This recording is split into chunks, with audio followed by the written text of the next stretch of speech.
غرور اہل باطل توڑ کر سجاد بیٹھے ہیں، گریبانوں میں سر ڈالے ستم ایجاد بیٹھے ہیں، غرور اہل باطل توڑ کر سجاد بیٹھے ہیں، اور وہ جس نے پھینک دی ہیں توڑ کر بیعت کی زنجیریں، اسی عابد کا صدقہ ہے جو ہم آزاد بیٹھے ہیں، اسی عابد کا صدقہ ہے جو ہم آزاد بیٹھے ہیں۔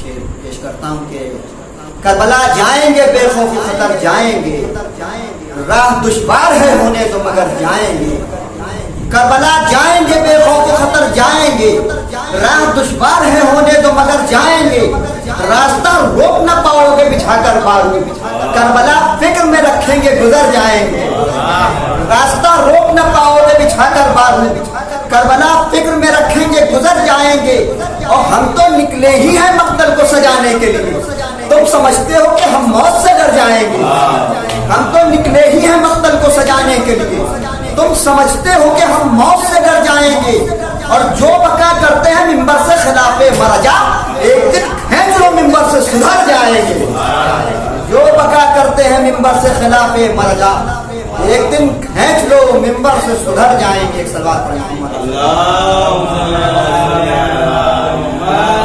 اب آپ کے سامنے والد بزرگوار علی جناب رضوان ناصری صاحب تشریف لا رہے ہیں، حضرات نعرہ صلوات سے فیصلہ کر رہے ہیں۔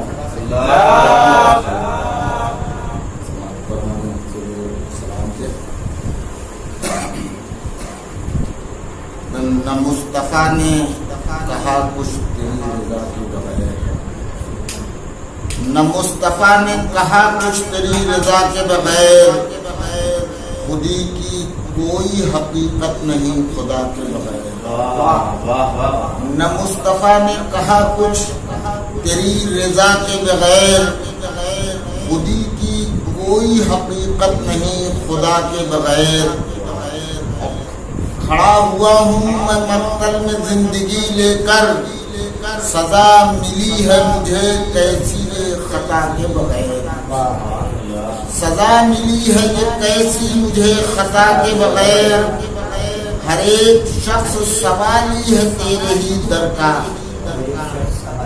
ہر ایک شخص سوالی ہے تیرے ہی در کا، کوئی کرے گا عطا کیا تیری عطا کے بغیر، کوئی کرے گا عطا کیا تیری عطا کے بغیر، ہر ایک شخص سوالی ہے تیرے ہی در کا، کوئی کرے گا عطا کیا تیری عطا کے بغیر، اور جنا سے آتی ہے آواز فاطمہ زہرا، جنا سے آتی ہے آواز فاطمہ زہرا، ارے وفا کا ذکر ادھورا ہے با وفا کے بغیر، وفا کا ذکر ادھورا ہے با وفا کے بغیر، اور نبی سے ملنا ہو جس کو وہ کربلا جائے، نبی سے ملنا ہو جس کو وہ کربلا جائے، نبی کسی کو ملیں گے نہ کربلا کے بغیر، نبی ملیں گے کسی کو نہ کربلا کے بغیر، وہ جنگ بدر ہو خندق ہو یا کہ خیبر ہو، وہ جنگ بدر ہو خندق ہو یا کہ خیبر ہو، ہوا نہ مارے کا سر کوئی مرتضیٰ کے بغیر، ہوا نہ مارے کا سر کوئی مرتضیٰ کے بغیر، اور حسین تیرے لہو کا کرم یہ آج بھی ہے، حسین تیرے لہو کا کرم یہ آج بھی ہے، مریض عشق شفا پا گیا دوا کے بغیر، مریض عشق دوا پا گیا دوا کے بغیر، مریض عشق شفا پا گیا دوا کے بغیر، اور ہزار دعوے عشق رسول کرتے رہو، ہزار دعوے عشق رسول کرتے رہو، رضا خدا کی ملے گی نہ فاطمہ کے بغیر، رضا خدا کی ملے گی نہ فاطمہ کے بغیر، اور صدا یہ آتی تھی زندان شام سے اکثر، سکینہ زندہ نہ رہ پائے گی چچا کے بغیر، اور نفس نفس کو یہ پیغام دے دو اے رضوان، نفس نفس کو یہ پیغام دے دو اے رضوان، نفس ندامت ہستی ہے کربلا کے بغیر، نفس ندامت ہستی ہے کربلا کے بغیر۔ اللهم صل على محمد وعلى محمد۔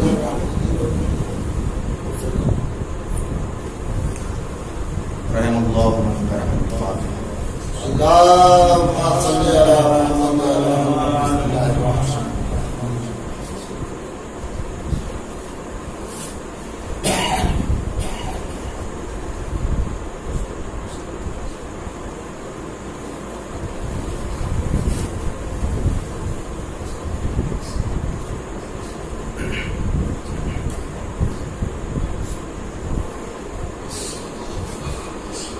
لا حول ولا قوة إلا بالله العلي العظيم۔ أعوذ بالله من الشيطان اللعين الرجيم، بسم الله الرحمن الرحيم۔ الحمد لله خالق العباد وصاته البلاد ومسير البهاد ومغرق النجاة، ليس لأفضليته ابتداء ولا لأزليته انقضاء، هو الأول ولم يزل والباقي بلا أجل، خرت له الجباب وحدته الشفاء، الصلاة والسلام التحية والإكرام للنبي الأمي المكي المدني القرشي الأبتعي التهامي الحجازي العربي، الرسول المسدس النبي الممجد المصطفى الأمجد أبي القاسم محمد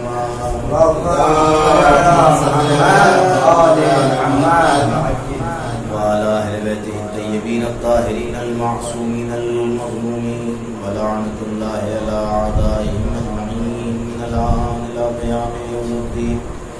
أما بعد، فقد قال الله تعالى في محكم كتابه ومتقن خطابه، بسم الله الرحمن الرحيم، كل من عليها فان۔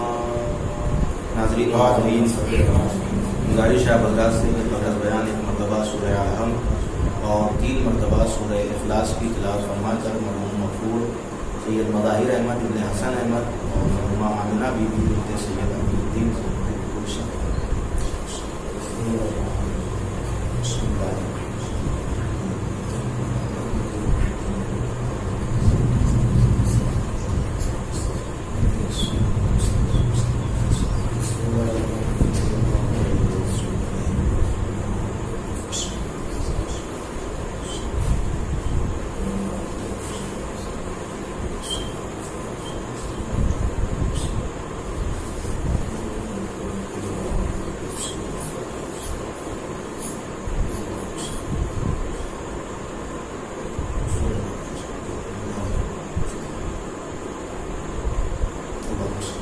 صلوات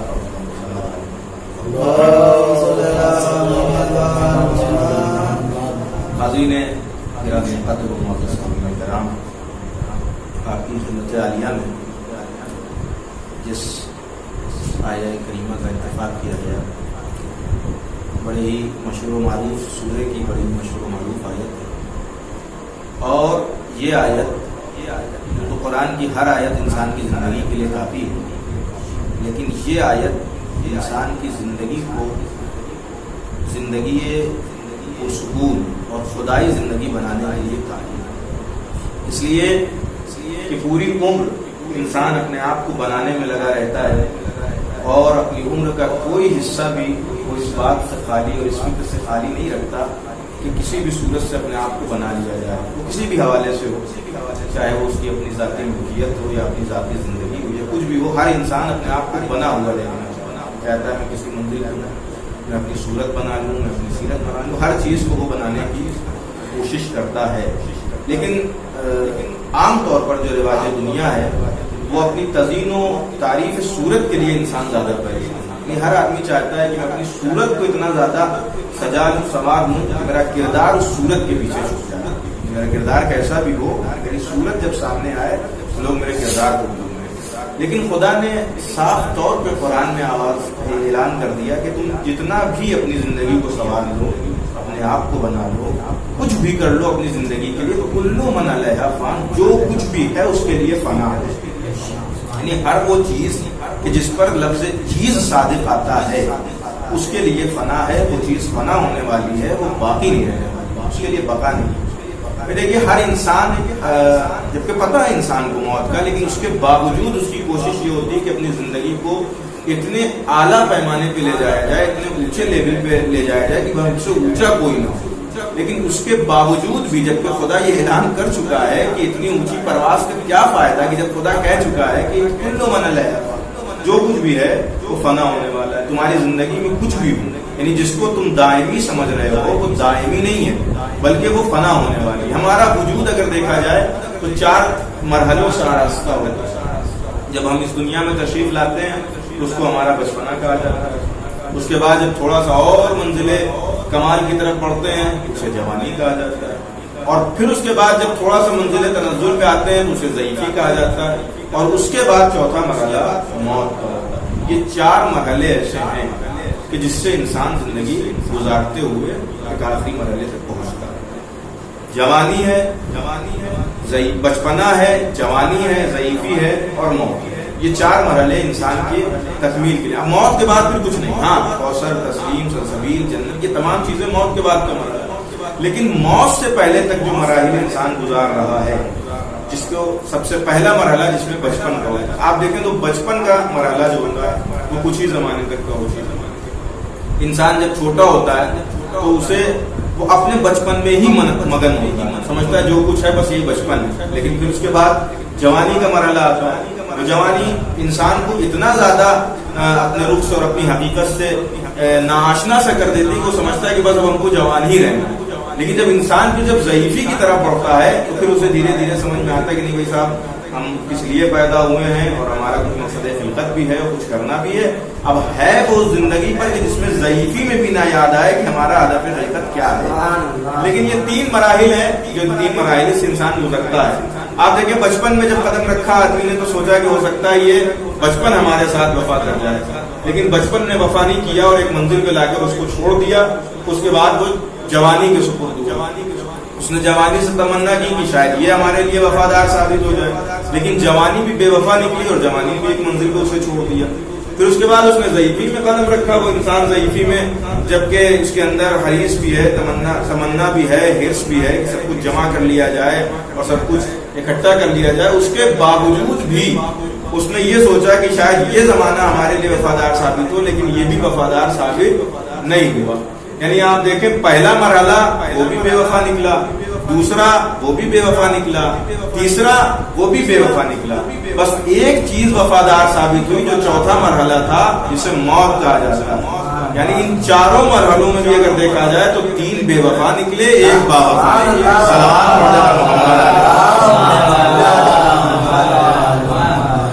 کیا تمنا کی جائے بچپن سے، کیا تمنا کی جائے جوانی سے، کیا تمنا کی جائے ضعیفی سے. اس لیے کہ یہ سب ساتھ چھوڑ کے چلے گئے. لیکن جیسے ہی موت آئی اس نے انسان کو سکون دیا. تبھی تو کسی کہنے والے نے کہا بھی تھا کہ زندگی نے لباس چھین لیے، موت نے کم سے کم کفن تو دیا، اور زندگی در بدر پھراتی رہی، موت نے مستقل وطن جو دیا.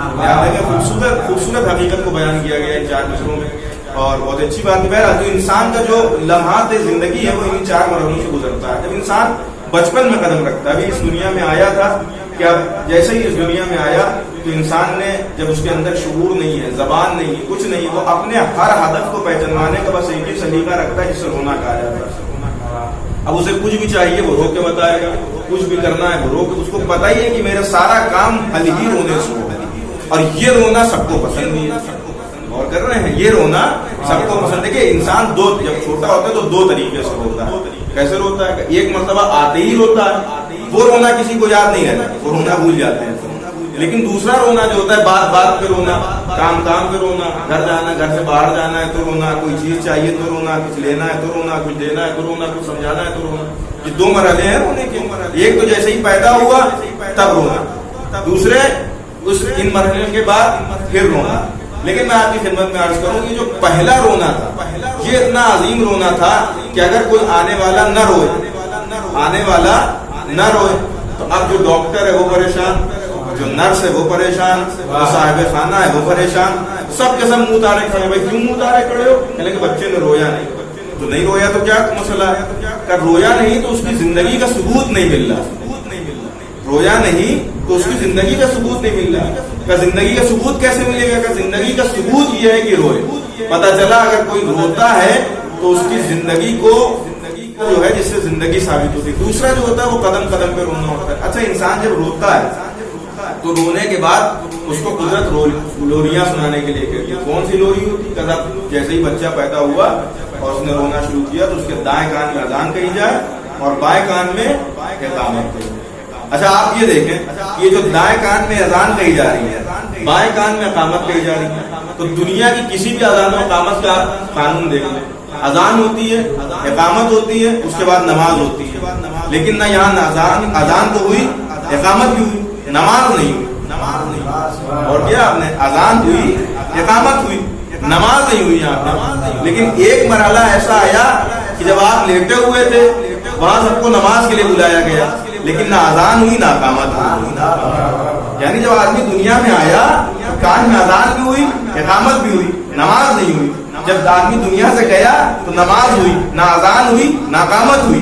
شاید یہی سمجھایا گیا کہ یہ زندگی کا فاصلہ اتنا ہی ہے جتنا اقامت سے نماز کا ہوتا ہے.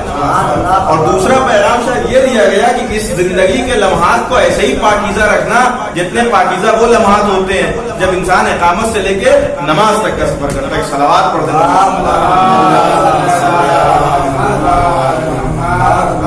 یہ بیان زندگی. جب آدمی دنیا میں آیا تو اذان و اقامت کہہ کے اس کو اس کی اذان و اقامت سے اس کو آشنا کرایا گیا. لیکن جب دنیا سے جا رہا ہے یہ لمحات بتائے جا رہے ہیں کہ یہ زندگی بالکل ایسے ہی گزر جائے گی جیسے یہ وقفہ گزر جائے گی، ایسے ہی زندگی وقفہ گزر جائے گی. خوب اس بچپنے کے بعد انسان نے جوانی میں قدم رکھا، جوانی میں گزارا. اب جوانی میں نیا نیا شوق ہے، ہر کام کرنے کی تمنا ہے، ہر کام کرنے کے لیے ایک فکر ہے کہ بھائی یہ کر لیں گے وہ کر لیں گے.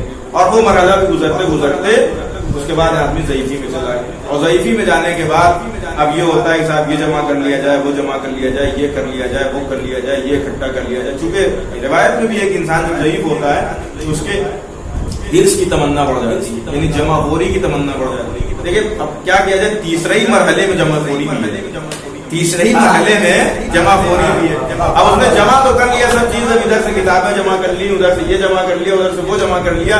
لیکن ہوا کیا، کتاب کی جگہ کب رکھ دی، کب کی جگہ کتاب رکھ دی. ترتیب بھول گیا کس چیز کو کہاں رکھنا چاہیے. جمع تو کر لیا لیکن ترتیب بھول گیا کس چیز کو کہاں رکھنا تھا. ڈائری کی جگہ کاپی رکھ دی، کاپی کی جگہ کتاب رکھ دی، کتاب کی جگہ وہ کب رکھ دی. یہ کیوں ترتیب بھول گیا؟ کیوں؟ اس لیے کہ زمانہ ایسا. تیسرا مرحلہ ہی ایسا. تمنا تو تھی کہ بھائی ان کو بھی لے لیا جائے، ان کو بھی لے لیا جائے، لیکن کس کو کہاں رکھنا ہے یہ بھول گئے. صلوات پڑھتے ہیں محمد. اب تیسرے مرحلے سے گزرتا ہوا جب انسان موت کے مرحلے میں پہنچا تو اب جب تلقین دی گئی تو کہا گیا کہ نہ جوانی حق تھی، نہ بچپنا حق تھا، اور نہ ضعیفی حق تھی.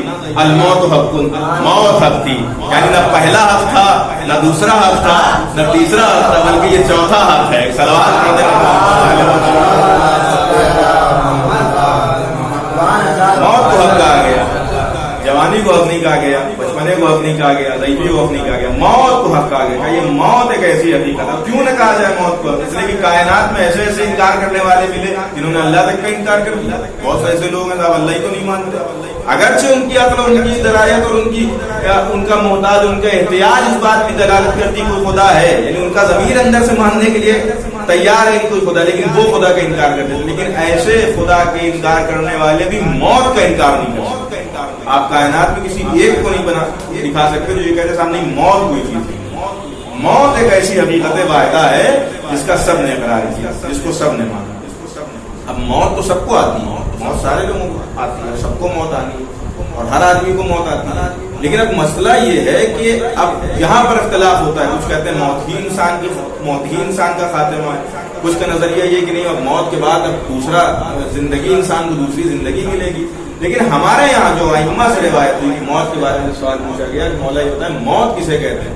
امام نے فرمایا الموت قنطرۃ الحیات, موت زندگی کے لیے پل ہے. عجیب مسئلہ ہے, پل آپ نے بھی دیکھے ہوں گے, پل ہم نے بھی دیکھے ہوں گے. پل کیا ہوتا ہے؟ دو چیزوں کے درمیان جب ایک چیز ایسی حائل ہو جائے تو اس حولے کو اور وہ جو حولہ ہے اور وہ جو جس چیز کی وجہ سے جس چیز کے سبب ہم وہاں تک نہیں پہنچ پا رہے اس فاصلے کو مٹانے کے لیے پل کا اہتمام کیا جاتا ہے. جیسے یہاں پل ہے, اب یہاں سے اس گنگا کے اس پار سے اس پار جانے کے لیے پل بنایا گیا. کیوں صاحب کا ساتھ پانی جو ہے وہ فاصلہ, اس فاصلے کو ختم کرنے کے لیے پل بنایا گیا. اگر یہ بیچ میں دریا نہ ہوتی تو یہ علاقہ وہ علاقہ دونوں ایک ہوتا. تو اب اس دریا کے فاصلے کو مٹانے کے لیے کیا کیا گیا؟ پل بنایا گیا تاکہ اس طرف سے ہم اس طرف جا سکیں, اس طرف سے اس طرف جا سکیں. ممکن ہے کوئی صاحب دماغ میں آیا کہ صاحب پل نہ ہوتا کشتی کے ذریعے چلے جاتے, تو یہ کشتی بھی پل ہی کا کام کر رہی ہے, اس لیے کہ آپ اس طرف سے اس طرف تک کر جا رہے ہیں تو یہ فاصلے کو مٹانے کے لیے. امام نے یہ فرمایا کہ الموت قنطرۃ الحیات, موت زندگی کا پل ہے. یعنی کیا؟ یعنی اس زندگی سے لے کر کوئی اور زندگی بھی ہے اس تک جانے کے لیے جو وسیلہ ہے اسے موت کہا جاتا ہے. اب سمجھ میں آیا, دنیا جسے فنا سمجھتی ہے معصومین اسے بقا سمجھتے ہیں. صلوات پڑھتے ہیں محمد. دنیا جسے فنا سمجھتی ہے ائمہ کی نگاہ میں اسے بقا کہا جاتا ہے. بھائی اذان کا پل ہے اس طرف سے اس طرف جانے کے لیے, یہاں سے وہاں جانے کے لیے. اب یہ بھی مسئلہ حل ہے کہ یہاں تو ہمیں کم رہنا, لیکن وہاں کا مسئلہ کیا ہے؟ غلام محفوظ زمانہ ہے. اور جب یہ بھی ایک عقلی قانون ہے کہ انسان جب کہیں کا اہتمام کرتا ہے کہ جہاں زیادہ اس کو رہنا ہے وہاں کا زیادہ انتظام کرتا ہے. جب انسان کہیں مسافرت پہ جاتا ہے, کہیں مہمان بن کے جاتا ہے, اس کو پتا ہے کہ یہاں بہت زیادہ 10 دن رہنا ہے, 12 دن رہنا ہے, 15 دن رہنا ہے, 4 دن رہنا ہے, 2 گھنٹہ رہنا, تو وہ اسی اعتبار سے اپنا سامان اور ساتھ سامان لے کے جاتا ہے. آپ تیاری دیکھیں کسی بیگ دیکھ کے آپ کو پتا چل جائے گا کہ آدمی کتنے دن رہنے آ جائے. اب وہ الگ بات ہے, کچھ لوگ کا ظاہر ان کے باطن مخالف ہوتا ہے, آتے 1 دن کے لیے مگر سامان 4 دن کا لے کے آتے ہیں. وہ اپنی پرسنالٹی اپنی اپنی بات ہے, لیکن انسان کا جو تیاری ہوتی ہے وہ بتاتی ہے کہ یہ کتنے دن کا مہمان ہے یہاں پر. اس لیے کہ ہم سے پوچھا جائے صاحب آپ آ رہے ہیں یہاں پر تو اتنا مختصر سامان لے کے کیوں آئے, تو کہے گا کہ ہم کو یہاں کچھ ہی دن رکنا اس لیے مختصر سامان. لیکن جب انسان اپنا گھر ٹرانسفر کرتا ہے, یعنی ایک علاقے کو چھوڑ کر دوسرے علاقے میں جا رہا ہے, ہمیشہ کے لیے اس کو وہیں رہنا, تو وہ کوئی چیز یہاں نہیں چھوڑتا, سب چیز لے کے جاتا ہے. کیوں صاحب؟ کہنے کا اب تو ہم کو وہاں رہنا ہی ہے. تو پتہ چلا جہاں انسان جتنے دن رہنا چاہتا ہے اتنے دن کے اعتبار سے انتظام کرتا ہے.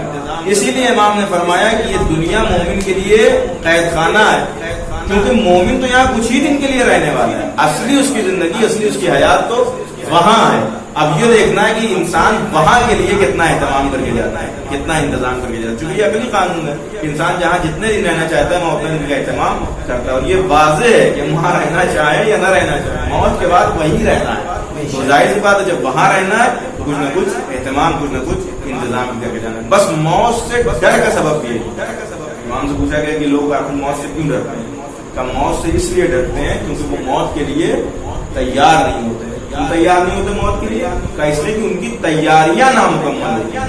اگر تیاریاں مکمل ہوں تو پھر ڈنکے کی چوٹ پر اور عالم صفین میں ایک شخص ایسا بھی ہے جو کہتا ہوا نظر آتا ہے ان ابن ابی طالب لا یبالی بالموت, کہ بے شک ابو طالب کے بیٹے کو موت سے ڈر ہی نہیں لگتا, اور کہتا ہے کہ میں تو وہ ہوں کہ جس نے موت کو, میں موت سے ایسے آشنا ہوں, میں موت سے ایسے کھیلتا ہوں جیسے بچہ پستانے مادر سے کھیلتا ہے.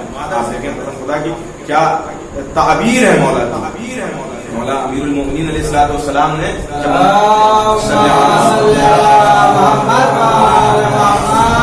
موت کی بات کی تو موت کے لیے کیا تعبیر رکھی. دیکھیے عام طور سے یہ تعبیر ہو سکتا ہے کراہت رکھتی ہو, لیکن یہ بہت ہی بلاغت والی تعبیر ہے. اس میں اگر دیکھا جائے امام فرماتے ہیں کہ میں موت سے ایسے آشنا ہوں, میں موت سے ایسے روشناس ہوں, موت سے ایسے ہوں جیسے بچہ پستانے مادر سے کھیلتا ہے.